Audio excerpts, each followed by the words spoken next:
Olá, pessoal! Somos alunos do curso de Psicologia na UEPB e hoje falaremos um pouco sobre os processos que ocorrem no cromossomo X. O primeiro processo a ser citado sobre o cromossomo X será o seu processo de inativação. A teoria da inativação do cromossomo X mostra que nas células somáticas das mulheres normais, um dos cromossomos X será inativado.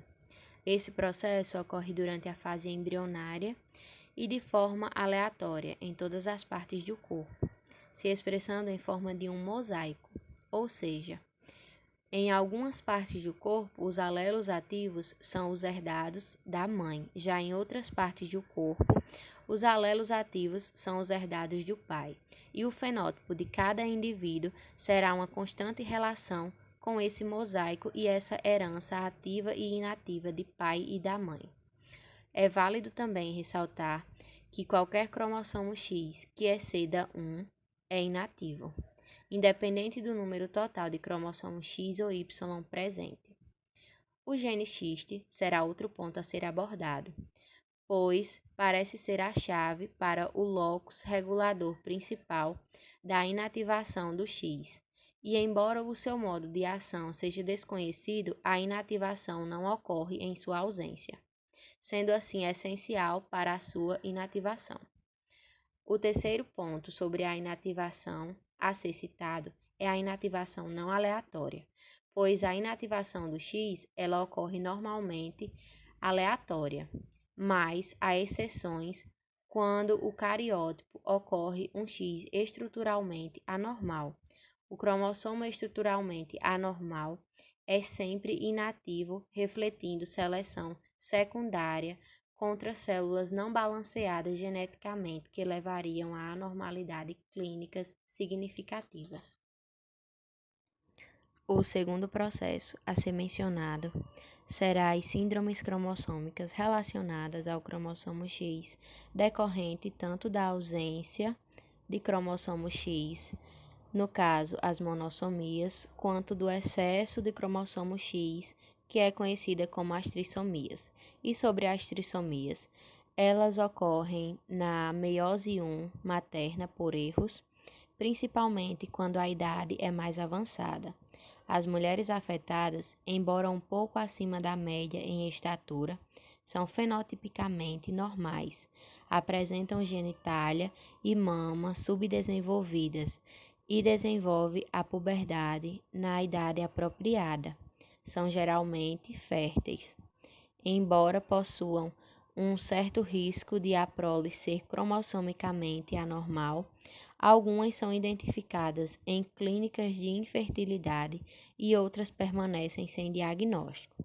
Boa parte dessas mulheres tem dificuldades no aprendizado e apresentam comportamentos psicopáticos e antissociais. Nas síndromes tretassômicas 48 XXX e nas pantalsomias 49 XXXX, as mulheres apresentam problemas mentais e defeitos físicos mais graves. A segunda síndrome a ser tratada em questão, ocorrida por uma monossomia, ou seja, uma ausência do cromossomo X, exclusivamente acarretada em mulheres, é a síndrome de Turner. A maior parte dos fetos com a síndrome em questão são abortados espontaneamente, mas as meninas que sobrevivem podem ser identificadas ao nascimento ou durante a puberdade, pois apresentam características distintas. Os portadores das síndromes apresentam características como baixa estatura, infertilidade, face incomum, pescoço alado, anomalias cardiovasculares e dentre outras características fenotípicas. As portadoras das síndromes não possuem sua inteligência afetada, mas apresentam deficiência na percepção espacial. A incidência dessa síndrome é de 1 em 4.000 nascidos vivos. A presença de apenas algumas células 45X monossômicas identifica o cariótipo em forma de mosaico. Agora nós vamos falar sobre a síndrome de Klinefelter.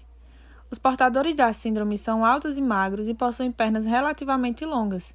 Eles parecem fisicamente normais até a puberdade, quando os sinais de hipogonadismo tornam-se óbvios. A puberdade ocorre na idade normal, mas as características sexuais secundárias não se desenvolvem.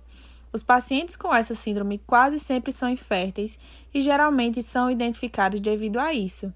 A incidência é de pelo menos 1 em 1000 nascidos vivos. Os pacientes apresentam dificuldade de aprendizagem, especialmente na leitura, e dificuldades de adequação psicossocial em parte, por conta da baixa autoestima. Tratando-se dos genes existentes no cromossomo X, nós vamos ter o gene DAX1 em XP21.3. Ele codifica um fator de transcrição que desempenha um papel de dosagem dependente na determinação do sexo gonadal, insinuando uma interação regulada entre DAX1 e SKY. DAX1 em excesso ocasiona desenvolvimento ovariano. Há também o gene SOX9 em 17q24.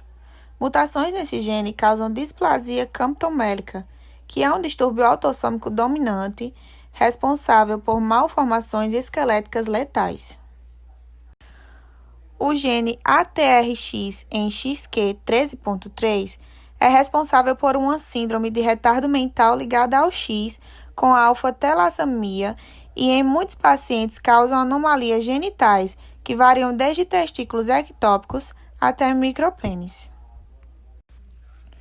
Existe também o gene FOXL2 em 3q23.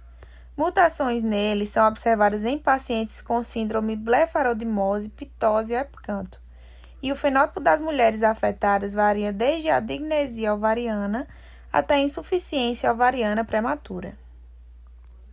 Agora, nós vamos explicar como funciona a região de homologia com o Y. Os cromossomos X e Y determinam o sexo biológico do feto. Os homens têm os cromossomos XY e as mulheres XX. Eles têm estruturas diferentes e estão sujeitos às diferentes formas de regulação genética. Na meiose masculina, os cromossomos sexuais X e Y normalmente se emparelham pelos segmentos terminais dos seus braços curtos e sofrem recombinação naquela região.